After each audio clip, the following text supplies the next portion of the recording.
So good morning, everyone. Welcome to this Workforce Wednesday webinar. My name is Kirsten Bayer, and I'm with the Illinois Center for Specialized Professional Support at Illinois State University. And I will be your moderator and facilitator during today's webinar. We are joined by Andy Blanke from NIU Center for Governmental Studies to present on the SAM today on using the negotiation tool for the PY225-2025 negotiations. This is a repeat session from the WIOA Summit because it was not offered virtually. We wanted to go ahead and offer it virtually for a Workforce Wednesday webinar. I know Andy's done a couple updates to it as well. So we appreciate him joining us today and donating his time. For everyone, just a couple of housekeeping items. We are on Zoom webinar today, not Zoom meeting. So you as an attendee do not have the ability to unmute yourself or turn on your camera. But Andy would love to hear your questions live and have more of a robust discussion. So if you would like to unmute yourself and ask a question or make a comment, you can feel free to do so. Just raise your Zoom hand and I will give you your microphone back. So just raise your hand on your Zoom toolbar. And then we can allow you to talk and converse freely. You can also post any questions or comments in the chat, and I'm happy to facilitate those to you, Andy. And then we are recording this, and it will be up on Illinois WorkNet as well as our Illinois Workforce Academy website. You will receive a follow-up email tomorrow from Zoom that will have a follow-up survey as well as the URL where you can find the slide deck from Andy as well as the recording. So you'll have access to those follow-up materials following today's session. And then just a couple of polls before we get started. The first one we would like to know is just where is your location from today? So where's your local area? We just want to make sure we're hitting across the whole state for all of our professional development. So we'll give everyone a couple seconds to answer that. We also have closed captioning on today for accessibility purposes. If you would like to turn that on or for note-taking purposes, you should be able to type in the chat freely.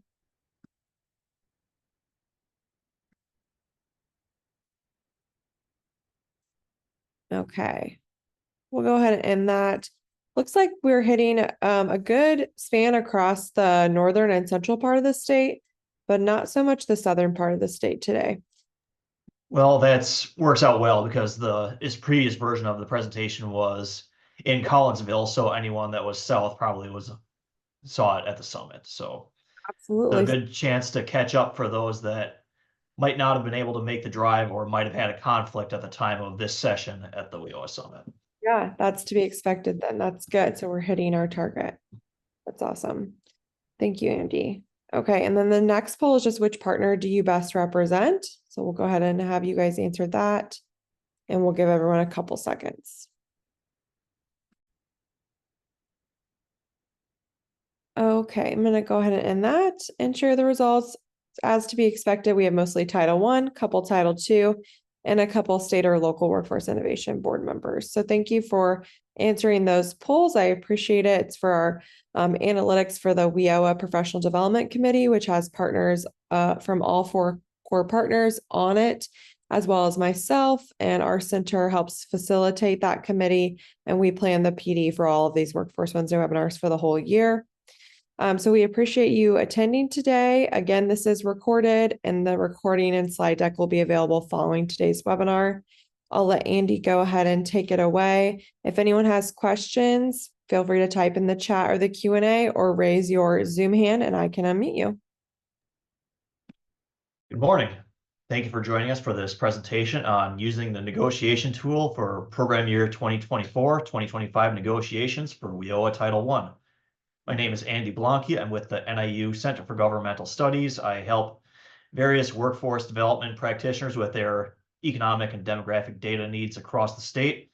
In this context, I'm a research partner for the DCEO Office of Employment and Training, and I have been helping the state develop its statistical adjustment model and negotiation tool for Title I.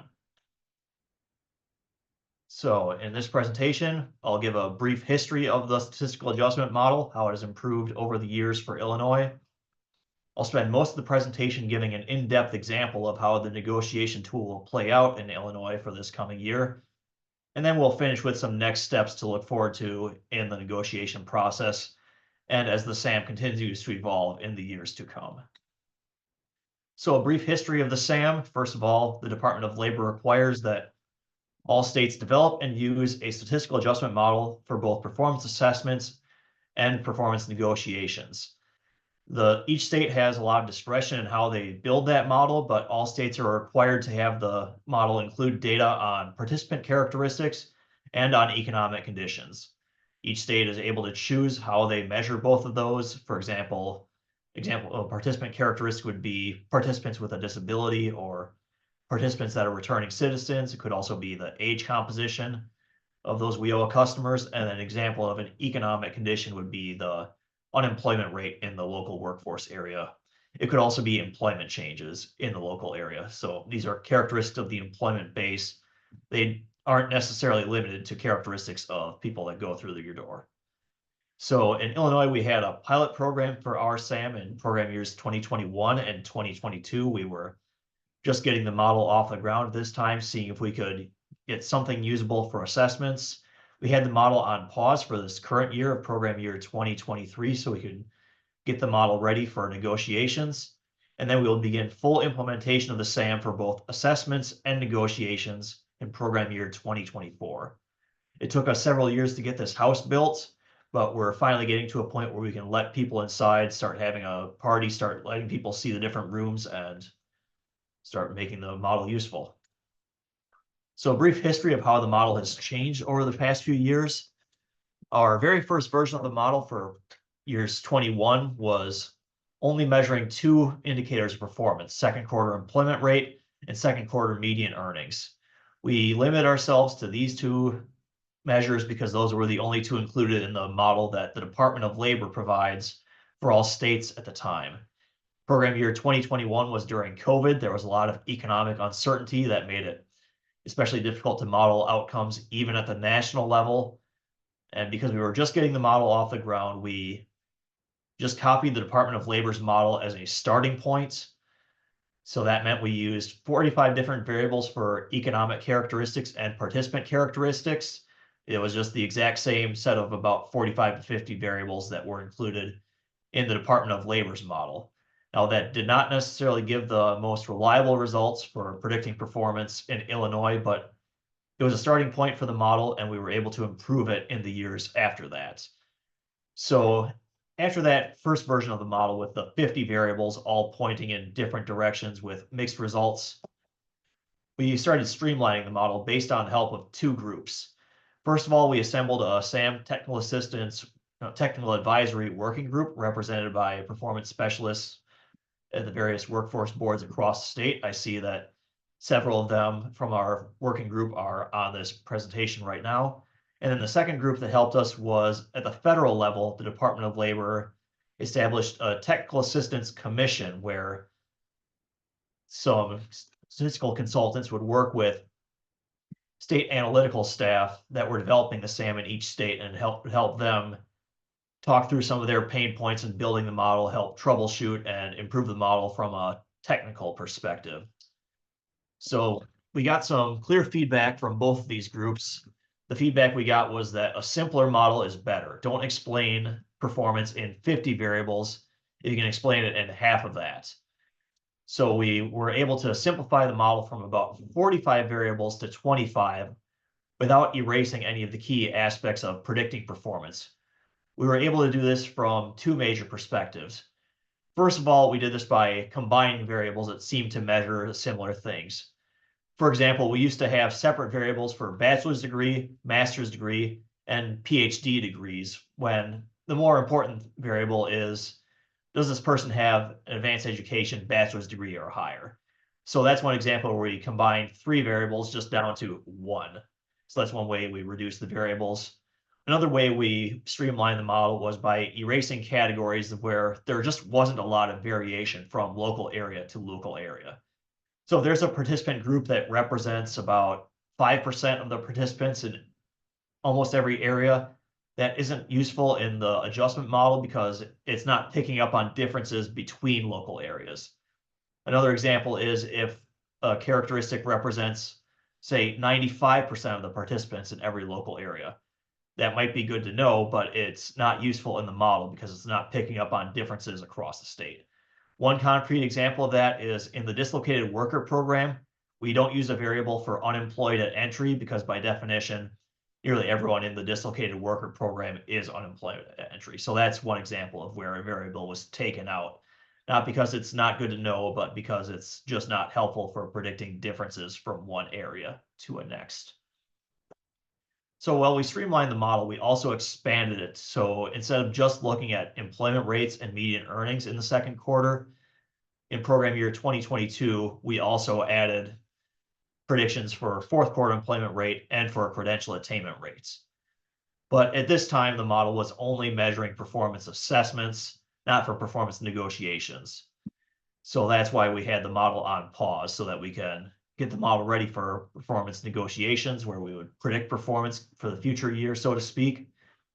And then during this construction period, we also added measurable skills gains. So now all 5 measures that are being negotiated for Title I are going to be included in the negotiation tool or the statistical adjustment model.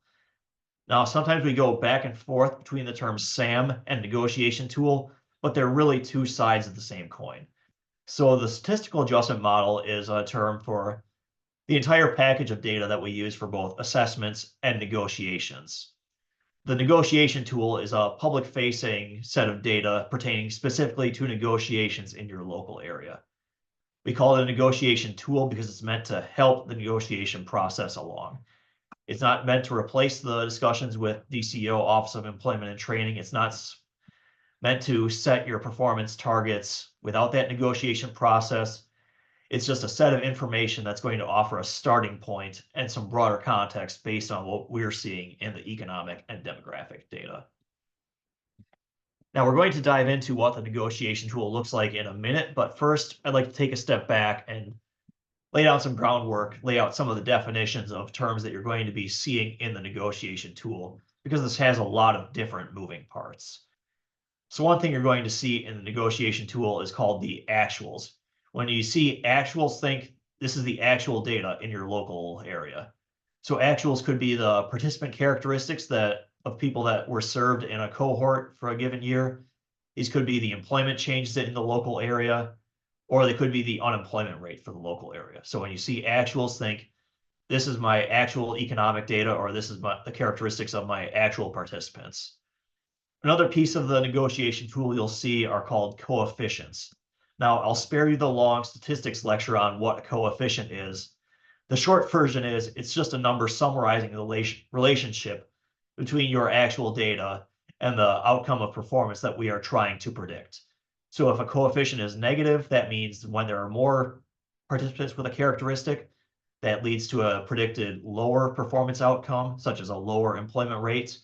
When the coefficient is positive, that would mean when there are more participants with that characteristic, we would expect a higher performance outcome. So coefficient just means positive or negative. Are we expecting better or worse performance just associated with that one particular characteristic?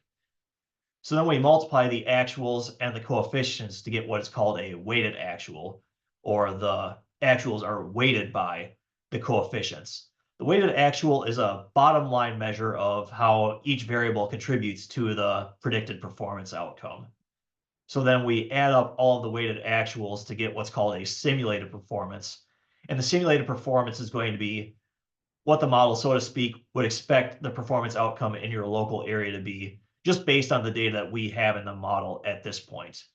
Now, the simulated performance is a predicted performance outcome for program years 2024 and 2025, but it's based on data for program year 2022. Now, there are any number of reasons why what you're expecting for program year 24 could be different from what we saw in the program year 2022 data. Regardless, it's just a starting point for negotiations. So when you see a simulated performance level and it seems to be different from how your area has performed in the past or what sort of targets you negotiated to in the past, that isn't necessarily what your local area will be assessed at. And while this simulated performance rather, is based on program year 2022 data because it's the most recent we have at the time, this is consistent with how the Department of Labor provides data in its negotiation tool.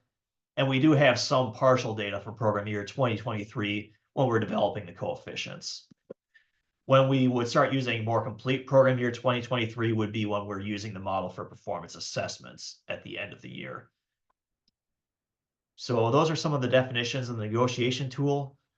Now we can dive into the example. I posted a link to the negotiation tool demo in the chat, so you should be able to follow along on your own screen. If you have a phone or a tablet, you can scan that QR code. Otherwise, these slides will be available after the presentation. You will be able to follow the link in these slide decks from there.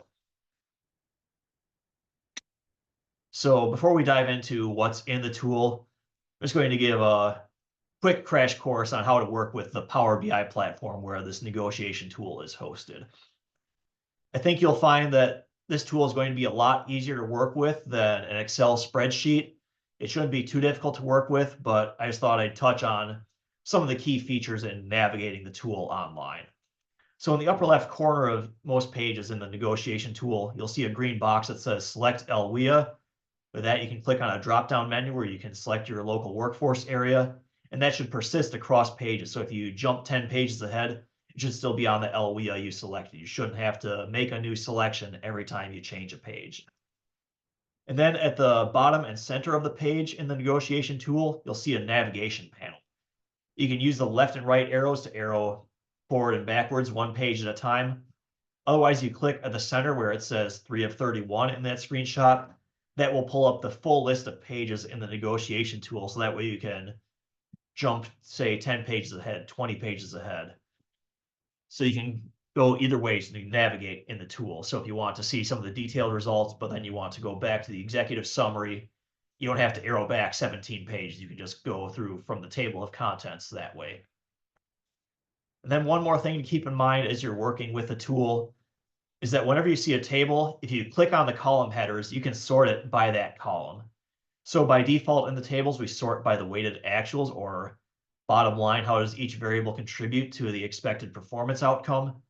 But if you wanted to sort it differently, say you want to see which variables have the largest negative effect, you can sort by coefficients just by clicking on where it says coefficient. If you just want to see how the economic variables affect your performance, then you would click on type and that would sort by economic or by participant characteristics. So when you click on each of the column headers, clicking it once or twice will make it flip between sorting top to bottom or bottom to top. And if you want to get it back to the default view, you'll just click on weighted actual again. And you'll see a little black triangle indicating that that column is in fact being used to sort the table as you see it. So now let's dive into what the negotiation tool is actually showing as an example. So in the first couple of pages of the negotiation tool, we have an executive summary just showing at a very high level, what does the negotiation tool predict for each indicator performance that is going to be negotiated in program year 2024. Now, the simulated performance is not going to be used in the assessments. It's not a death sentence. It's not a deadline. It's not an assignment. It's just, as a starting point, this is what the negotiation tool would predict your performance outcome to be based on the data we had at the time that we developed the model. So the simulated performance is bottom line, what the performance outcome would be for each local area and each program that is going to be negotiated. Along the left side of the executive summary page are some tables just showing how your simulated performance compares to what your actual performance outcome was in the last year, along with what the negotiated goal was. And then on the right side are some bar graphs just showing how the simulated performances compare for each of the programs. So you can see which program has the highest target just based on the negotiation tool, which one has the lowest target. And throughout the negotiation tool, we use a simple color scale where light blue is always going to be second quarter employment rate, dark blue is always fourth quarter employment rate, purple is always median earnings, then orange is always credential attainment rate, and measurable skills gain is always gray. And then the negotiation tool, you will also see some narrative that just summarizes the information that is shown in the tables and the bar graphs. So those little captions are just calling out how many times the simulated performance in your local area would be larger than what the actual performance was. And then in the bar graphs, you see some narrative just summarizing which program had the highest simulated performance for each program. These are just simple descriptions of what's already in the figures, just making it a bit easier to digest. So the executive summary just shows at a high level what was the simulated performance outcome for each of the measures that will be negotiated. Then as you continue through the tool, you will see some tables with the detailed results for what's actually going on with simulated performance for each of those outcomes. So the next 15 pages will all look something like this. It's going to be one page for each measure of performance with all of the variables that contribute to the simulated performance. So on this table, we have it sorted by weighted actuals, so you can see which variables are driving the largest increase in the predicted performance, and then at the bottom are the variables driving the largest decrease in simulated performance. So to get at simulated performance, you see those first two columns that are titled actual and coefficient. You multiply those two to get the weighted actual. So after you multiply across those two columns, you get the weighted actual. Then you add all the way down that weighted actual column, and that gives you the simulated performance. And on the right side of this page, where you see that little speedometer chart, that's the visual representation of that simulated performance on a scale of 0 to 100%.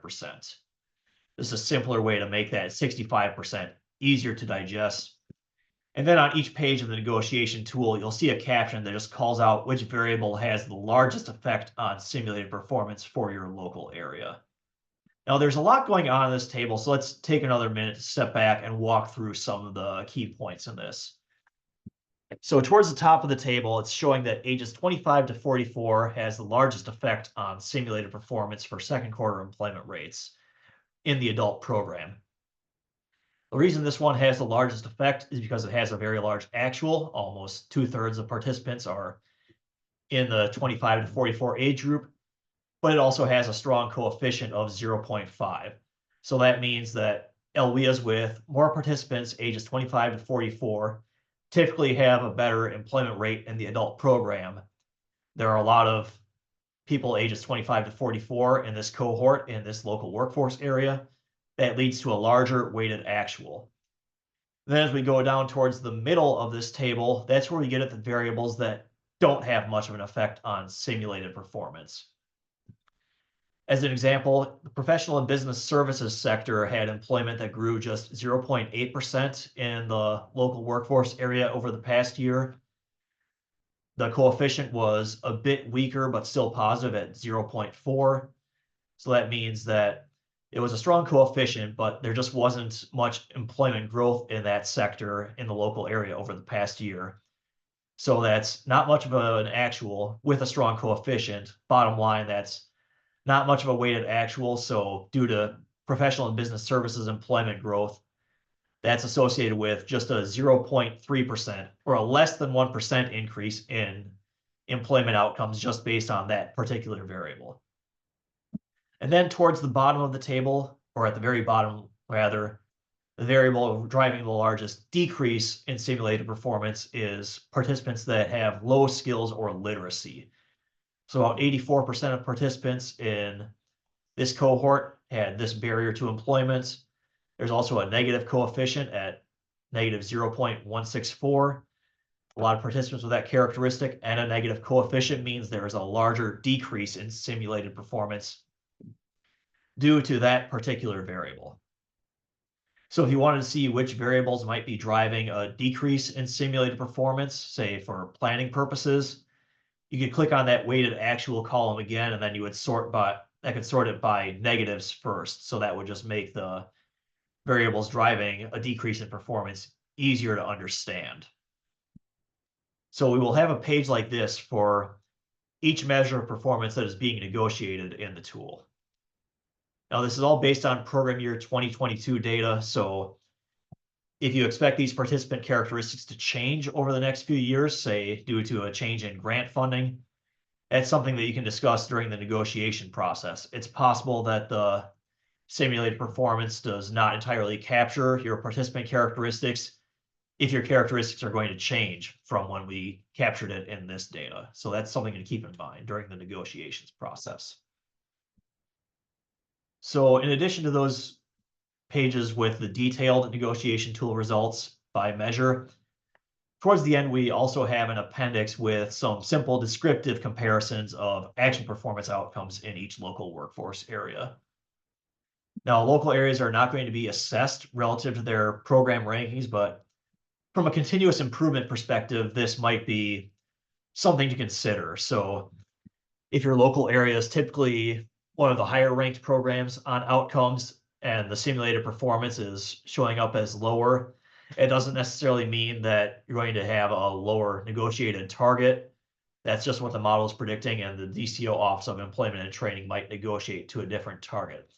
Conversely, if your local area is typically ranked lower on a particular outcome and the simulated performance is showing up high, that might not necessarily be what the DCEO office will negotiate you towards either. So these program ranks are just another consideration in the performance negotiation. So if your outcome is typically lower, you might consider possibly increasing your rank relative to other local workforce areas. That's one way you might approach continuous improvement. If your local area typically ranks higher compared to others, then maybe it's just a matter of continuing to maintain that high placement, continuing to perform well compared to others. So again, these performance comparisons are not going to be used in performance assessments. It's just one more piece of information for reference in the negotiation process. And these are included as an appendix in the negotiation tool because the main point of attention should be the statistical adjustment model information, where you can see how each participant characteristic plays into an expected effect on performance. So when we use the negotiation tool for negotiations, that simulated performance is just a starting point for what the negotiation target could be. It's based on program year 2022 data to try and predict the future for 24, 25, but there are any number of reasons why what you're expecting for the next year could be different from what we saw in the data for program year 2022. First of all, the data doesn't consider past negotiated levels or past performance. It's just showing, based on the data we put into it, this is what the model would expect based on statewide patterns and generally how one LWIA compares to all others over time. There are any number of reasons why what you're experiencing over the next year might be different from what's happening in program year 2022. And the negotiation tool has a page called, I think it's called Using the Negotiation Tool. It walks you through several use cases of things that you might be able to discuss in negotiations that we were not able to consistently capture for each local workforce area in the data. One example of something that we can't capture in the data is anticipated grant funding that can change the participant mix. So if you're expecting to take on more participants that have a particular barrier due to, say, a change in grant funding, that's something that could probably have an impact on your performance that should be discussed in negotiations, but it's not something that we were able to capture in the negotiation tool because we were only able to use program year 2022 data. Another consideration, just as an example, is you might have had employment changes over the past year that we weren't able to capture for program year 2022. We're using program year 22 data because it's the most recent complete year we were able to work with. But because we're trying to predict for the future, and the future is changing all the time, anything that happens since 22 is fair game for discussion during the negotiation process. So if you're seeing something in the negotiation tool that does not seem entirely appropriate for your local area, at least how you anticipate things to go over the next few years, and you see something different on your end, that should be discussed in negotiations. Mark from DCEO has often said, there's no such thing as giving us too much data in the negotiation process. Everything in this tool is just a starting point for things that you might consider. And then when it comes time for performance assessments at the end of the program year, 24 and 25, the data you're going to see is going to look very similar to what's in the negotiation tool, but we're going to have updated data and we're going to assess you based on the targets that you agree upon in negotiations. So again, anything that you see in the simulated performance, that's not necessarily going to be what is reflected in your performance assessments. We're still going to take into account how you negotiated your performance targets after using this tool. So a quick discussion of how the negotiation tool compares to the SAM for assessments. The simulated performance is just a starting point for negotiations. We're still going to use your actual negotiated levels when it comes time to run performance assessments in the SAM. And when we run the SAM for performance assessments, it's going to be the same set of variables that we use in the negotiation tool, but we're going to update the coefficients with newer data. That might sound scary. Wait, you're changing the coefficients, but that doesn't, we're not really changing it. We're just refitting it based on new data. So when we run the negotiation tool, it's based on program year 2022 data and some partial information for 23. But once we have complete year-end 2023 data, we have a better understanding of how each variable better affects performance. So then we're just going to update the data that way based on Department of Labor guidance. And you can think of the updated coefficients like the score in a baseball game. So think of it like the score in a baseball game in the 8th inning versus the 9th inning. So unless something truly outstanding happens in that 9th inning, the final score is probably going to look pretty similar to how it was going in the first 8 innings. But we just have a final understanding of the score after that 9th inning. So when we change the score, or change the coefficients rather, everything that had a positive coefficient is probably still going to be positive. Everything that had a negative coefficient is still going to probably be negative, but the exact number might change slightly. So say a negative 0.25 might change to a negative 0.3 or a negative 0.2. Or say a positive 0.5 might change to a positive 0.6 or a positive 0.55. That's what we mean by the change in degree, but not change in direction. And we've seen this in the Department of Labor when they update their coefficients as well. Just as an example, their coefficient for participants with disabilities changed from, I think it was a 0.18 to a 0.22.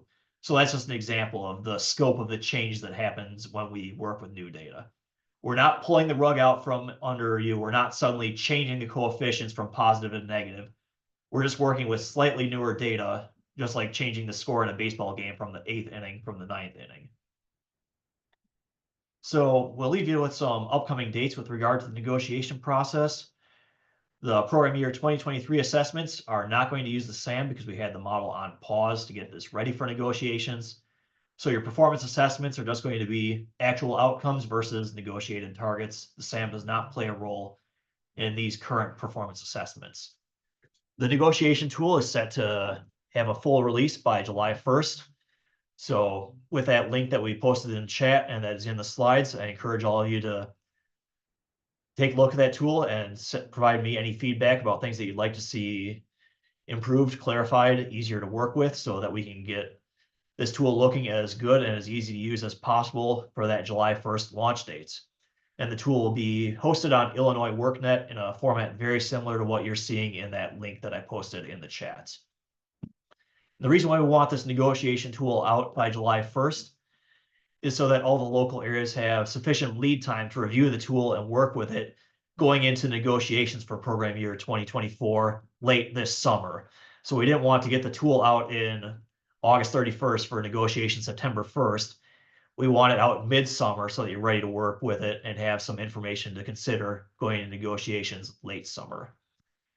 So then your assessments for program year 2024 based on the SAM will be taking place in spring 2025.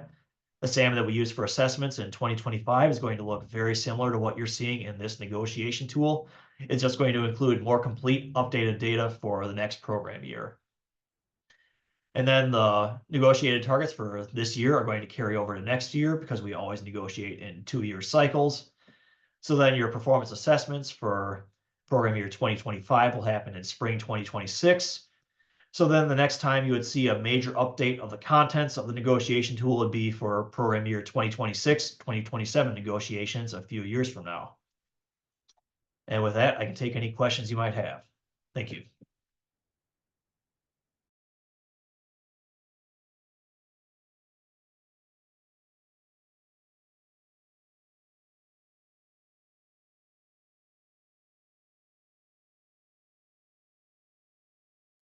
I don't see any questions coming in the chat, but you can feel free to raise your hand as well, and we're happy to unmute you if you have any questions.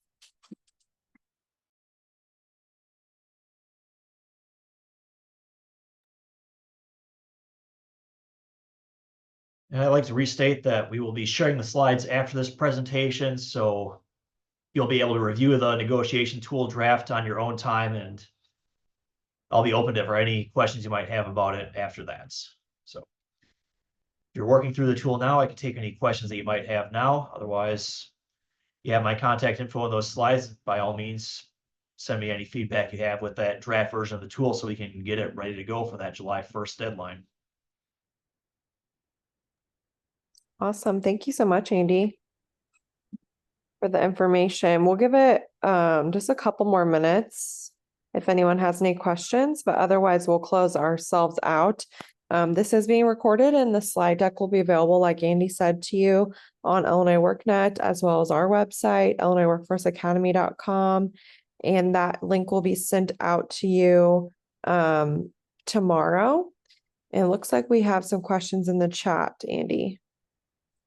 Can you resend the link for the tool? Sure.